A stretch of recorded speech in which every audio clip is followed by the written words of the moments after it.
ಕನ್ನಡ ನಾಡು. ಇದು ಕನ್ನಡಿಗರ ನಾಡಿಮಿಡಿತ. ಸರ್ವರಿಗೂ ದಿವಂಗತ ಶ್ರೀ ರಾಜ ವಸಂತ ನಾಯಕರವರ ನೆನಪಿನ ಅರ್ಥವಾಗಿ ತಮಗೆ ಸಸಿಗಳನ್ನ ವಿತರಿಸಲಾಗುವುದು. ಒಂದು ಜನ್ಮದಿನ ಸಂದರ್ಭದಲ್ಲಿ ಅವ್ರ ಕುಟುಂಬ, ಅದು ಲಕ್ಷ್ಮೀದೇವಿ ಅಕ್ಕನವರಾಗಿರ್ಬೋದು, ಅದೇ ರೀತಿ ಸುಭಾಷ್ ನಾಯ್ಕ್ ಅವರಾಗಿರ್ಬೋದು, ಇಂದ್ರಜಿತ್ ನಾಯ್ಕ್ ಅವರಾಗಿರ್ಬೋದು, ಶ್ಯಾಮ್ ಸುಂದರ್ ನಾಯ್ಕ್ ಅವರಾಗಿರ್ಬೋದು, ಮತ್ತು ಅವರೊಂದು ಬಳಗನೇ ಇದೆ. ಯಾವುದೇ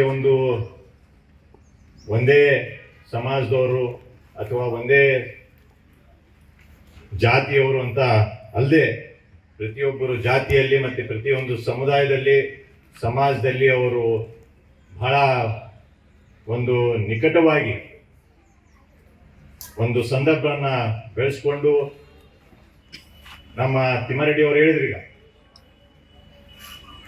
ಅವರು ಏನು ಬಾಂಧವ್ಯ ಇತ್ತು ಅಂತಂದರೆ, ಯಾವುದೇ ಸಮುದಾಯ ಇರ್ಬೋದು, ಯಾವುದೇ ಒಂದು ಸಮಾಜದವರಾಗಿರ್ಬೋದು, ಜಾತಿಯವರಾಗಿರ್ಬೋದು, ಅವ್ರ ಜೊತೆಲೆ ಬಹಳ ಒಳ್ಳೆ ಸಂಬಂಧ ಇಟ್ಟುಕೊಂಡಂಥ ವ್ಯಕ್ತಿ ಅಂತಂದರೆ ಇವತ್ತು ದಿವಂಗತ ನಮ್ಮ ರಾಜ ವಸಂತ ನಾಯ್ಕ್ ಅವರು ಅಂತ ಹೇಳ್ಬೋದು ಇವತ್ತು. ಅದಕ್ಕಿಂತ ಹೆಚ್ಚಾಗಿ ಏನಂತಂದರೆ, ಪ್ರತಿ ವರ್ಷನೂ ಅವರೊಂದು ಹುಟ್ಟಿದಬ್ಬ, ಪರಿಸರ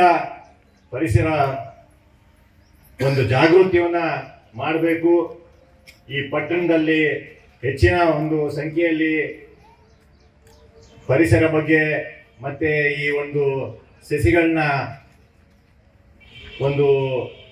ಕಾರ್ಯಕ್ರಮ ಮಾಡಿ ಹೆಚ್ಚಿನ ಸಂಖ್ಯೆಯಲ್ಲಿ ಸಾವಿರಾರು, ಇವತ್ತು ನಾವು ಎಲ್ಲೆಲ್ಲಿ ನಾವು ಮಾನ್ವಿಯಲ್ಲಿ ನೋಡ್ತೀವಿ, ಪಟ್ಟಣದಲ್ಲಿ ನೋಡ್ತೀವಿ, ಎಲ್ಲಿ ನೋಡಿದ್ರೇನು ಅದಕ್ಕೆ ವಸಂತ ನಾಯ್ಕ್ ಅವ್ರದ್ದು ಕೊಡುಗೆ ಇದೆ ಅಂತ ನಾವು ನೋಡ್ಬೋದು. ಎಲ್ಲೆಲ್ಲಿ ಪರಿಸರ ಬಗ್ಗೆ ಮತ್ತೆ ಏನು ಈ ಗಿಡಗಳನ್ನ ನಟ್ಟಿದ್ದಾರೆ. ಈಗ ಈ ಮೇನ್ ರೋಡಲ್ಲಿ ಆ ಸೆಂಟರಲ್ಲಿ ಹಾಕಿರೋ ಗಿಡಗಳೆಲ್ಲ ಆ ಫಾರೆಸ್ಟ್ ಡಿಪಾರ್ಟ್ಮೆಂಟ್ ಜೊತೆಯಲ್ಲಿ ಕೂಡಿ ಅವರು ಹಾಕಿದಂಥ ಕೊಡುಗೆ ಇವತ್ತು ಮಾನ್ವಿ ಪಟ್ಟಣದಲ್ಲಿ ಇದೆ ಅಂತ ನಾವು ಹೇಳ್ಬೇಕು.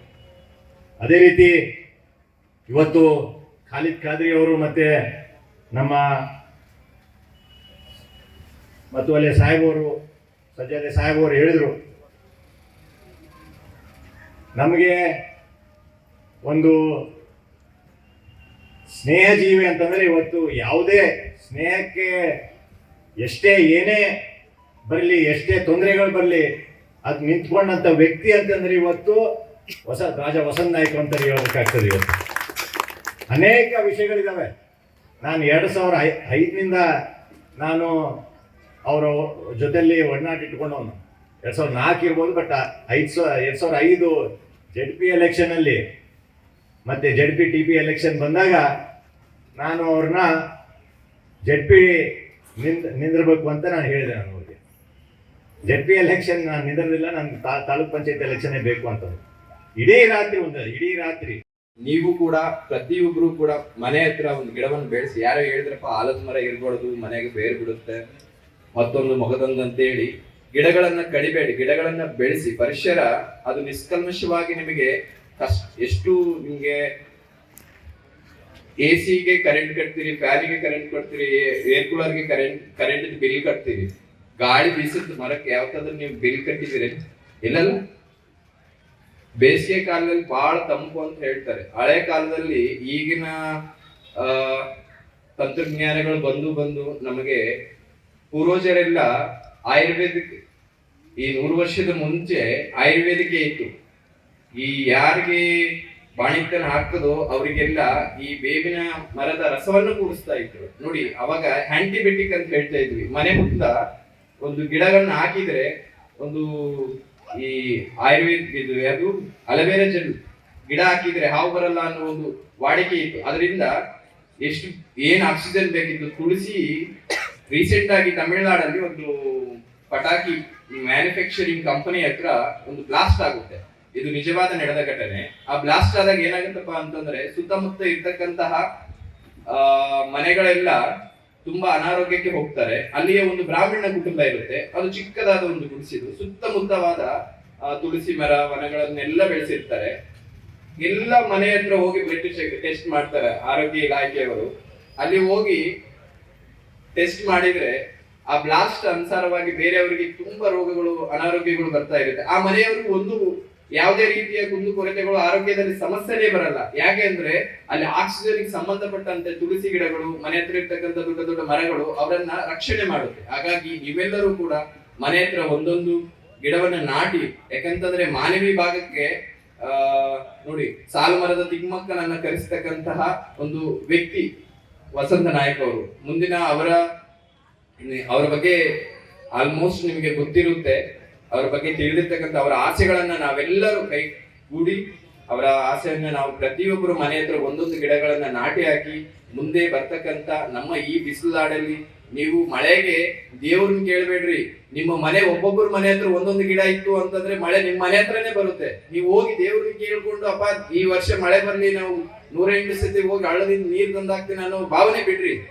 ನಿಮ್ಮ ಮನೆ ಹತ್ರ, ನಿಮ್ಮ ಸುತ್ತಮುತ್ತ, ಯಾಕಂತಂದ್ರೆ ರೋಡಿಗಿರೋ ಗಿಡಗಳನ್ನ ನೋಡಿ ಈ बर्थडे पे जिन्होंने आया है, हम मानवी की जानिब से स्वामी जी का शुक्र बजाते हैं। साथ ही साथ आज के इस इजलास के सदर आली जनाब राजा सुभाष नायक दौरे जी और उनके पूरी फैमिली और आरवी ग्रुप के तमाम हजरात को मैं मुबारकबाद पेश करता हूँ। आज का ये इजलास बहुत से बातें राजा वसंत नायक साहब को लेकर आपके सामने आई है। मैं दोबारा फिर वही बात नहीं करूंगा, बस इतनी बात रखने की कोशिश करूंगा। राजा वसंत नायक साहब आप सुने हैं 10,000 से ज्यादा दरख्त लगाए हैं। इसका मकसद क्या है? इसका मकसद सिर्फ एक है कि जब जिंदगी में थे तो लोगों को फायदा पहुंचाए, जब इस दुनिया से गए तो भी लोगों को फायदा पहुंचाने का काम करें। दरख्त लगाए, दरख्त लगाने का उनका मकसद सिर्फ यही था, जो लोग परेशान, लोग धूप में, तपती धूप के अंदर जिसको साया नहीं मिलेगा, वो दरख्त के नीचे जब आएगा इंसान को सुकून मिलेगा, साया मिलेगा। यही नियत लेकर राजा वसंत नायक साहब ने 10,000 से ज्यादा दरख्त लगाए हैं। इसका मकसद लोगों को फायदा पहुंचाना। राजा वसंत नायक की मोहब्बत का ये आज नज़ारा देखने में मिल रहा है। जब वो जिंदगी में थे, हयात में थे, तो किसी जात, पात, भेदभाव, पार्टी उनकी नजरों में नहीं थी। आज हम देख रहे हैं बीजेपी पार्टी के भी लोग भी हैं, जेडीएस पार्टी के लोग भी हैं, कांग्रेस पार्टी के लोग भी हैं। क्यों? वो सिर्फ एक कांग्रेस पार्टी को सीमित नहीं थे, वो सब पार्टी के लोगों से मोहब्बत से पेश आते थे, सब पार्टी के लोगों से। और एक बात कहना चाहता हूं, वो हिंदू धर्म में पैदा हुए थे जरूर, लेकिन हिंदू धर्म को सीमित नहीं थे। वो सभी जाति के, सभी धर्म के लोगों की कदर किया करते थे वो, क्योंकि वो मेरे दोस्त थे। क्यों? उनके बड़े बहन मेरे वनमाला जी अक्का बैठे हुए हैं, वो मेरे क्लासमेट है। वनमाला अक्का जी, भारती जी इंतकाल कर गए वो, और राजा मेंटप्पा नायक साहब, ये हम सब आदापुर पेट के स्कूल में 1 to 7 तक मिलकर पढ़े हैं। ಮಾಡಿಕೊಂಡಿಲ್ವಾ? ಈಗಲೇ ಸಬ್ಸ್ಕ್ರೈಬ್ ಮಾಡಿ, ಬೆಲ್ ಐಕಾನ್ ಅನ್ನು ಒತ್ತಿ ನೋಟಿಫಿಕೇಶನ್ಗಳನ್ನ ಪಡೆಯಿರಿ.